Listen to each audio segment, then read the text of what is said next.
Welcome back, investors, to Ticker Time News. I'm Adam, and it was another rough day for the stock market, and it was a rough day for the bond market too, which was the main driver of price action in the stock market. The S&P 500 and Dow Jones both fell below their June 16th closing lows. 3,666 for the S&P 500 and 29,688 for the Dow Jones. It was just a matter of time before these lows were retested and broke. Now, the Dow Jones also broke below its intraday low of June 16th, which was 29,653. The Dow Jones closed below that June low, while the S&P was able to climb back above its June low by the close of the session today. Now, the Treasury market, that volatility was the biggest headwind for equities today, followed by, of course, recession concerns that we've been preaching about for months now. The level yields hit was concerning, but the pace at which they got there was the bigger concern. The 2-year yield rose as high as 4.26%. Look at this thing.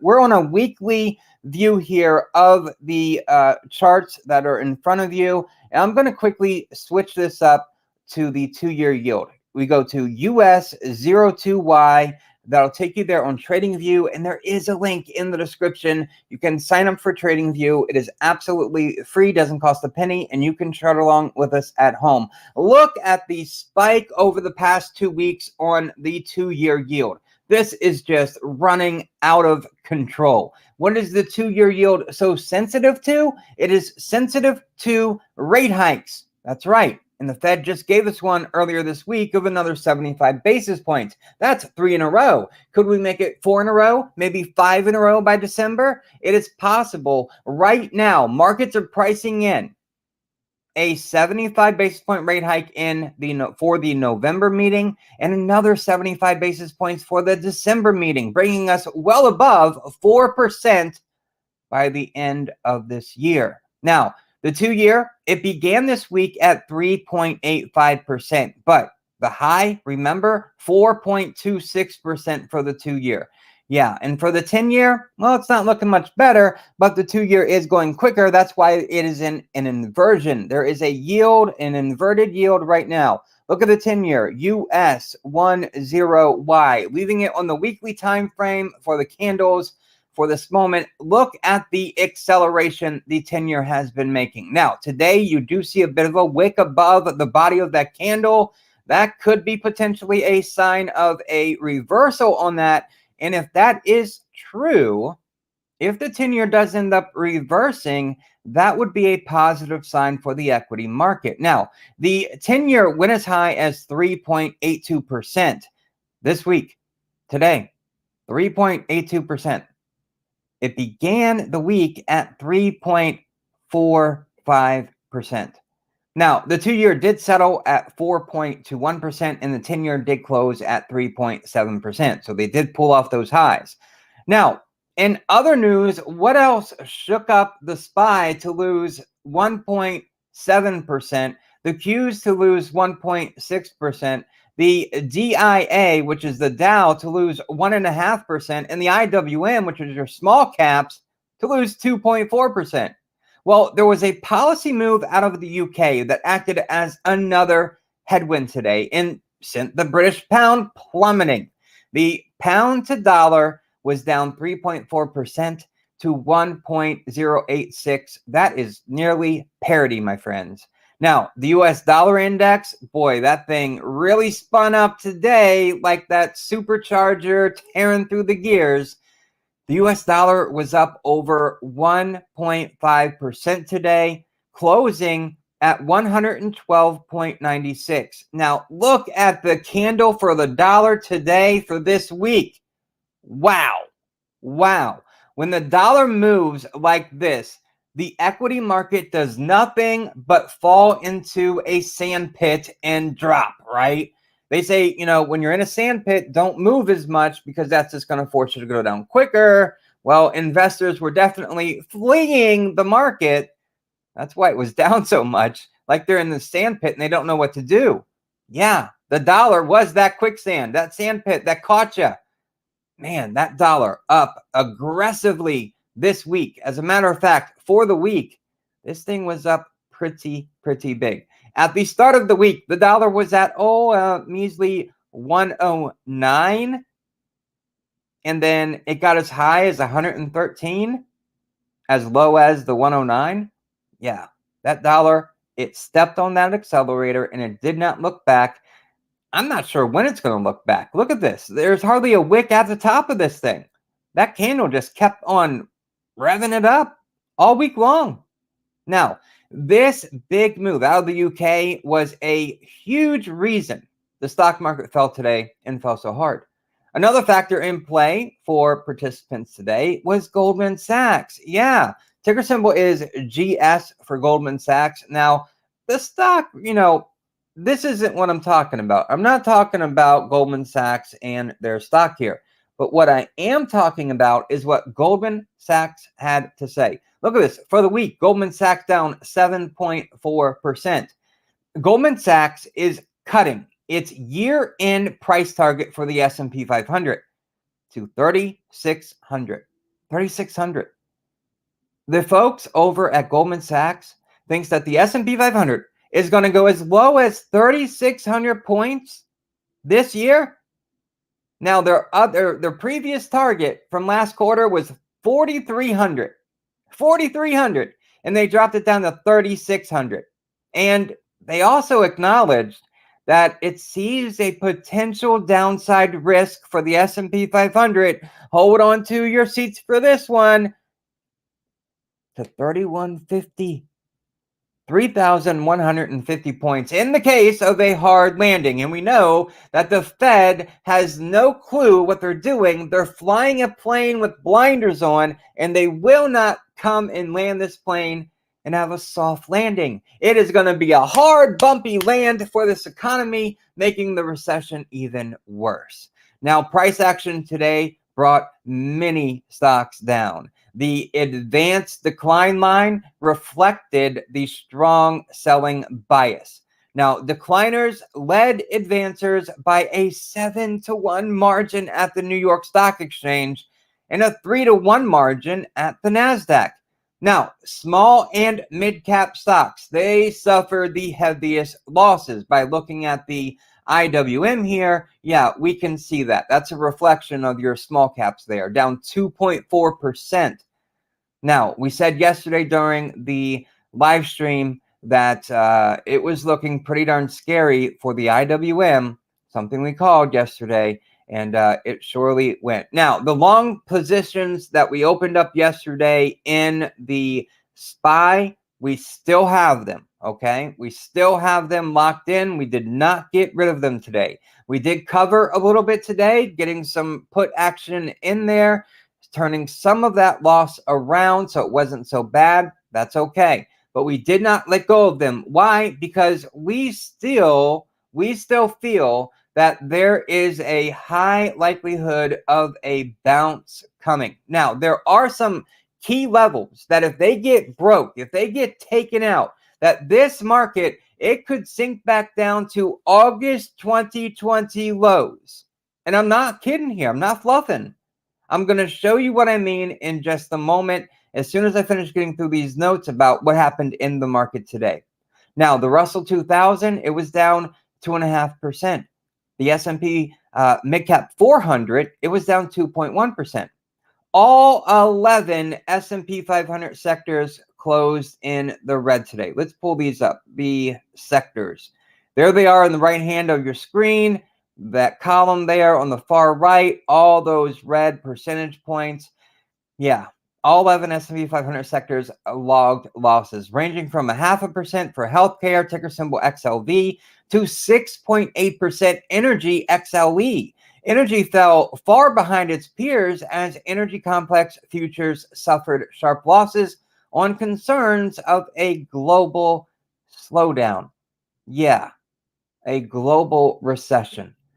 WTI crude oil futures, they fell 5.7% to $78.69 a barrel. Unleaded gasoline futures dropped more than 7%. Today's economic data, it was limited to the preliminary September IHS market manufacturing PMI reading, which came in at 51.8.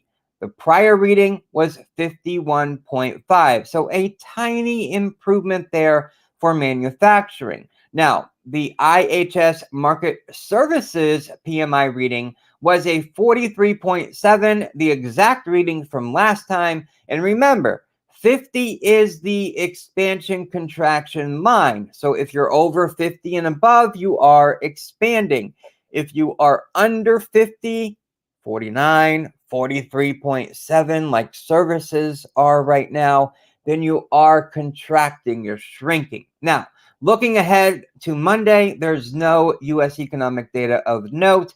So could that potentially be a positive sign for the stock market? Because at some point, the losses in the SPY that we have seen, and again, this is the weekly time frame. So the past 2 weeks have been pretty incredible. We lost 4.57% this week. Last week, we lost, excuse me, I went over it too far. We lost 5.1%. So, man, it's been tough.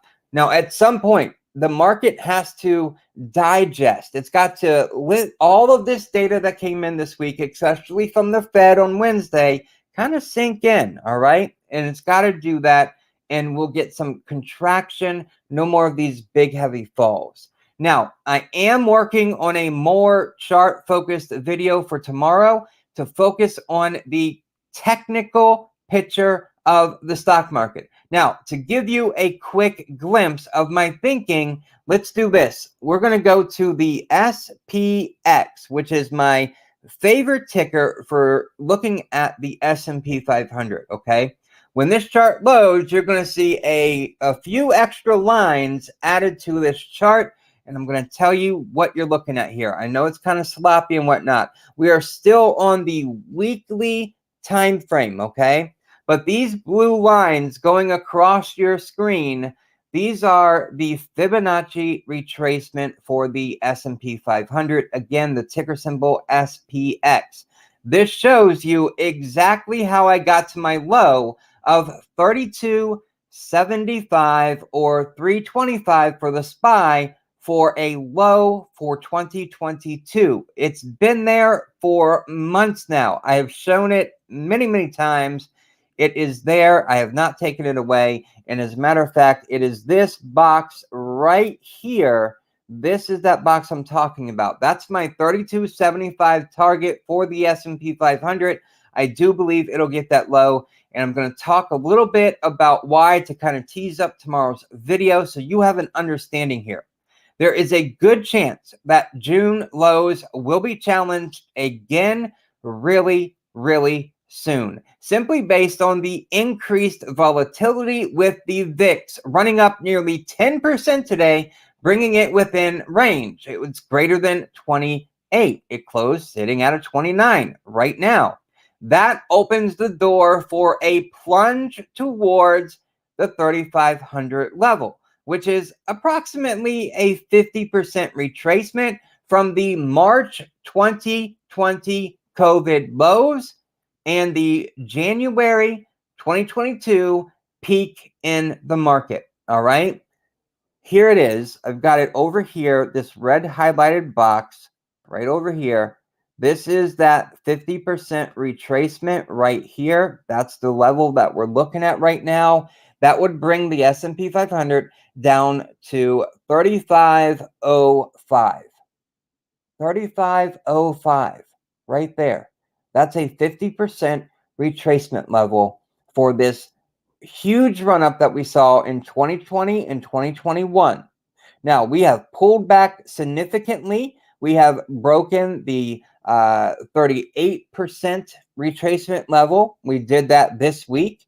And we are looking at potentially this 50% retracement level, which again is this line right here. Now, in front of that line, in front of that 50% retracement level, we do have the 200-week moving average. It's kind of moving up like this. That could provide a little bit of stability. It is currently sitting at 35.85, and we closed at 36.93. So we're not too far off of that moving average. That would be a critical one.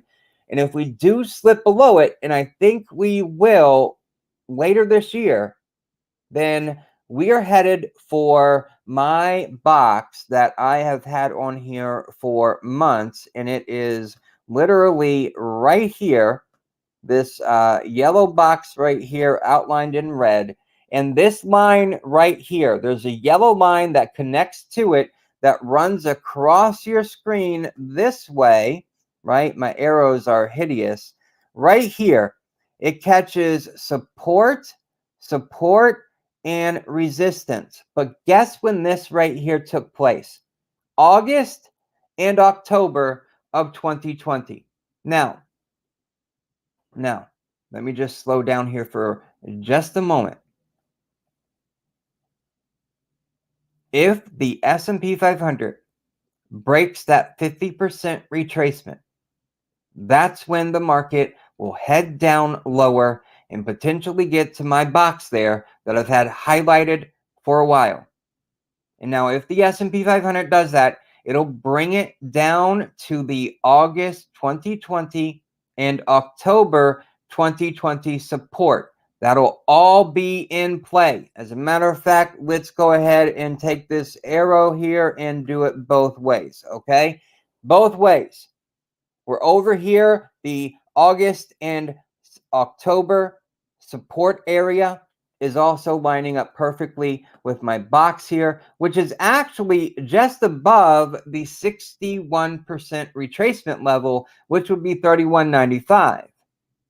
I hope the market doesn't go that low, because if it does, then 2019 theory will play out. And that would be incredible, because we talked about that at the beginning of the year, saying, you know what, there's this theory that maybe we're going to go back down to the highs of 2019. If we hit that 61 retracement level just below my target low for the S&P 500, then we would be cutting into the highs of 2019. And that's exactly, right above that is exactly where my low sits. Now, if for some reason there is a bigger air pocket, let's call it, that sends the market on a move lower, then I've got that 3,200 level marked off on my radar as the next potential support area. That would represent a 62% retracement level in some support zones from the latter half of 2020. Now, a free fall down to that level would be about a 33% correction for the S&P 500. Can that happen? Yes, it can. A 33% correction for the S&P 500 is totally possible. It has happened before, and it can happen again. And quite frankly, I think it will. I don't think next year is going to be much better for this stock market. Now, there are a couple differing paths that the market could, stroll down. One of them is that in the latter half of this year, towards the end of this year, in the beginning of next year, let's call it Q1 of 2023, the markets could catch a break. And maybe for a 6-month period of time, maybe, an 8-month period of time, the market could actually catch a bid, catch its feet, and rally for a while. That is totally seeable. But then by the end of 2022, going into 23, well, we'd be hit pretty darn hard with not just a recession, but a depression. That would be awful. It has me depressive thinking about it. Now, there's another path that says over the next 2 years, from the end of this year, so Q1 of 23, for the next 2 years, it'll be glorious for the stock market. But then come 2024 to 2025, we're going to go into a depression then. So I keep hearing this word depression, and I keep hearing the end of 22 into 23 or the end of 24 into 25 is when that could take place. Now, I hope that doesn't, but we got to remain realistic here. We got to look at this market not through any sort of tinted glass, but clear on, straight-eyed, right? So we can face this. All right, let me clean this chart up here. Now, before I wrap this up, can you quickly do me a favor? Could you click that like button, share this video with a friend, and join our investor community by clicking that first link in the description? You'll get weekly, our access to weekly expected moves on over 40 products, numerous trade setups, top 10 stocks, and 4 different categories, and economic and market insights, all to help you along your investor journey. Gaining knowledge is the best thing a trader or investor can do, and that's what we try to provide. So check that out, if you have some time. Okay, I'll leave it here. I know it's a Friday evening, and I don't want to keep you here too long. So I will catch you guys. I have a technical analysis video I'm putting together for tomorrow to really digest this market and what took place today. And I want to put a lot of effort into that for tomorrow. So that will probably take the majority of the day to get that out. And then I will see you back here live Monday after the market is closed. And of course, Sunday evening, our investor community, you'll get your weekly expected moves. I know they have been kind of jumbled over the past several weeks. The options market has not been as efficient as it normally is. And that's because the Fed is trying to break things. Literally, this market, the Fed is going to continue to hike rates for the remainder of 2022. And they're going to probably continue to hike rates until something breaks. So keep that in mind too. All right, have a lovely weekend. I will see you guys in the next video. Take care.